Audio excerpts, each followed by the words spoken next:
Oh, hey there. So look at that. It's Mario Day. Mario's always taught us about the joys of being outdoors and going on adventures. So, what better way to spend the day than to actually go outside his house? The birds are singing, the grass is bright, and the sun is as green as ever. Springtime.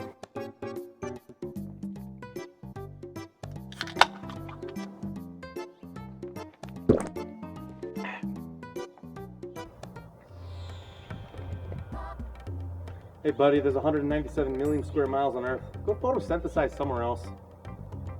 It's a light gun. Requires the sun in order to charge it.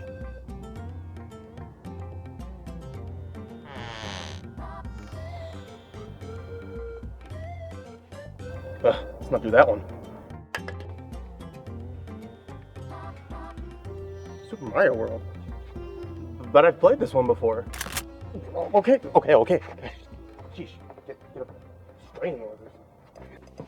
Well, if my little episode back there didn't make it obvious, I should really call the police. I've never beaten this game. It's not that I didn't want to, I just always have had trouble with it. It's embarrassing to say. Well, no time like the present, but before we get into that, let's get a little background going here. The Super Nintendo Entertainment System, SNES for short, was Nintendo's runner-up console to the Nintendo Entertainment System. It introduced new visuals and new ways to play. When people saw this thing, they were like, whoa, the future! Like, what did Nintendo games look like before this? That? What are these, boxes? I don't want to play boxes of the game. Look at this. Even the console and controller are boxes. Like, come on. I could probably accidentally cut myself on one of these corners. Oh, shoot. So when the SNES came around, people were getting fidgety in their seats. Like, look at these graphics. The home console games were starting to look more and more like the arcades. It was getting games that not only played great like on the NES, but looked amazing. At launch, there were only a few games, with Super Mario World being one of them. Now, when people think of the console, they think of this game, with many regarding it to be the greatest Super Mario game of all time. Now, me personally, when it comes to Super Mario games, I'm about as clueless as it gets. There you go.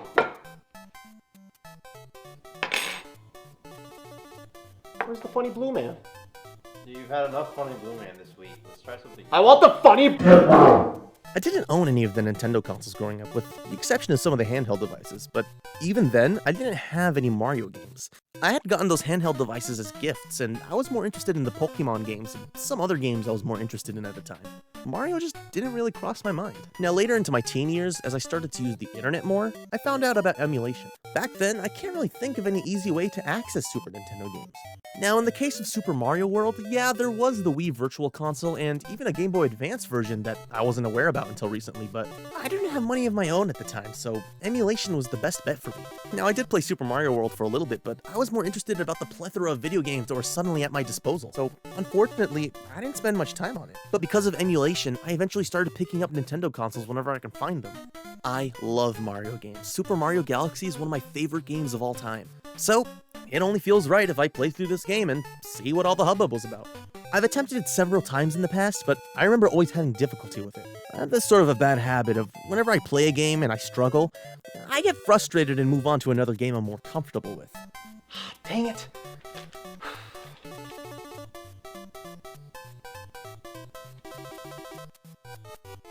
Not today, though. I'm giving this game a fighting chance. No, see you. I don't know how I put this in.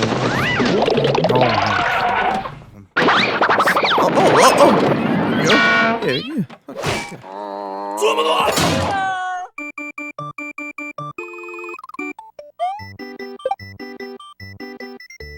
Wow, this music just screams childhood innocence. I'm a big boy.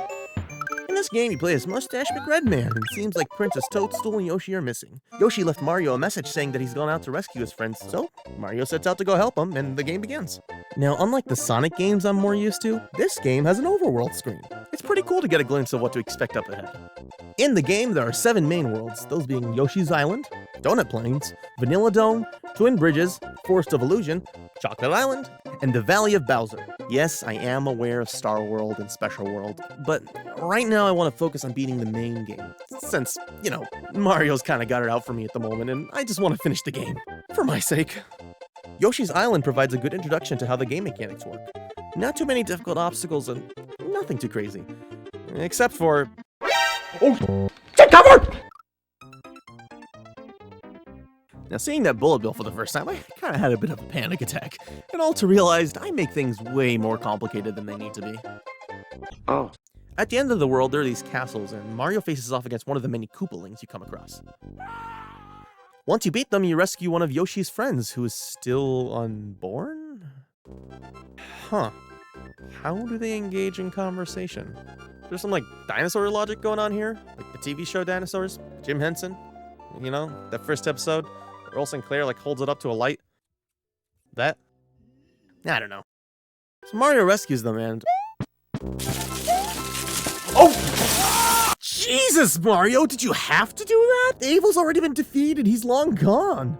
You could have turned that castle into an orphanage or something. In fact, Mario destroys all the castles he comes across. Holy crap, how is he capable of this? I know he was strong, but sheesh. Maybe Bowser's the real hero here, and he's just trying to protect Yoshi's friends and the princess from him. Hey buddy, don't look at me. You had that coming.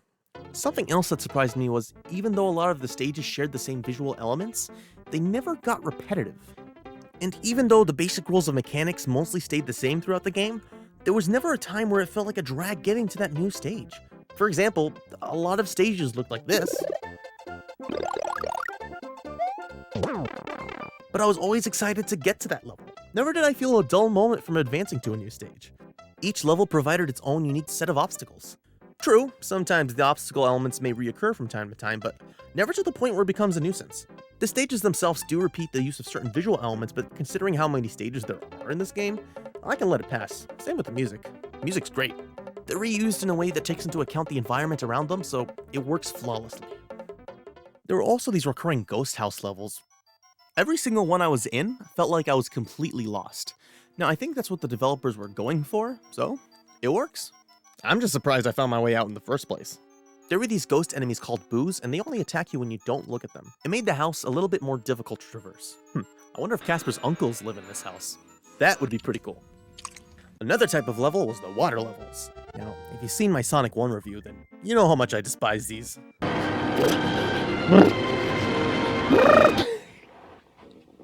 are you doing? But here, I'm pleasantly surprised. These are actually really fun. Mario's controls actually feel natural.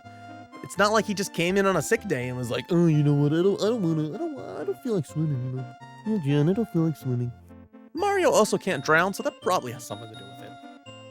Now, while I could go over specific details of the game, I don't want to spend too much time on that. This video is more of a my initial thoughts kind of review than a critical analysis. So, I think I'd rather discuss a different point. The fact that I suck at the game. No. Like really suck. To the point that I was breaking the game mechanics. What? You died on Yoshi! That's possible? You died on Yoshi! I don't think I've ever gotten this many game overs in a game before. I was really starting to lose hope, and I was at a loss of words. From the amount of times I died, I really started to think that something was wrong with me. The more I played through it, though, the more I started to realize what was happening. Remember that bullet bill from earlier? Well, being someone so used to just busting my way through levels, I didn't realize the amount of precision needed to get through the game. Let me show you what I mean. Here I am. Morrow. Small. Red. Looks harmless. Boom. Ahead. An enemy. This is the big moment. I want to attempt to take them out. They're an obstacle in my journey. I go up. I attempt to jump on them. Surprise. I'm dead. Now, look at this game. If you've been listening to me blabber on for this long, then it's no secret that I spend more time playing Sonic games than Mario games. Sonic can destroy badniks as long as he's rolled up in a ball, regardless of what angle he's at. You know, depending on the enemy, of course. In Super Mario World, that doesn't translate over. The type of precision needed to beat a Sonic game is not the same type of precision to beat a Mario game. I have to take it slow and hit the enemies on the head. Even after I understood this, I occasionally kept making the same mistake. It was like muscle memory. I guess old habits die hard. Wait, that's the title of the video, guys! He said it! It's funny! I found myself initially getting really impatient of these levels, and I was holding the run button all the time. But eventually, it would just bite me in the ass. It was frustrating for me at first, but that was just it. I needed to take it slow if I wanted to get through, and have patience. Now, don't get me wrong, I'm aware of the speedrunning community for this game. Those competitors are some of the most talented people I've ever seen, and I applaud them for achieving such amazing feats. And I bet even more experienced casual players could probably get through this level while holding the run button. But for me, a first-timer, I have no clue what to expect up ahead. Once I came to this realization, I collected myself, I slowed down, took it easy, and that's when I started to enjoy the game. This was an amazing lesson for me. Patience.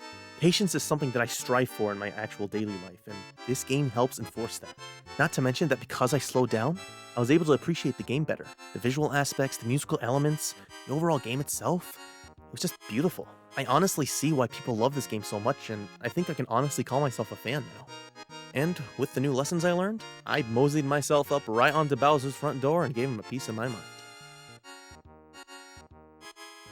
What a satisfying sight. This is one of the greatest credit rolls I ever had the honor of sitting through. And with that, that's the end.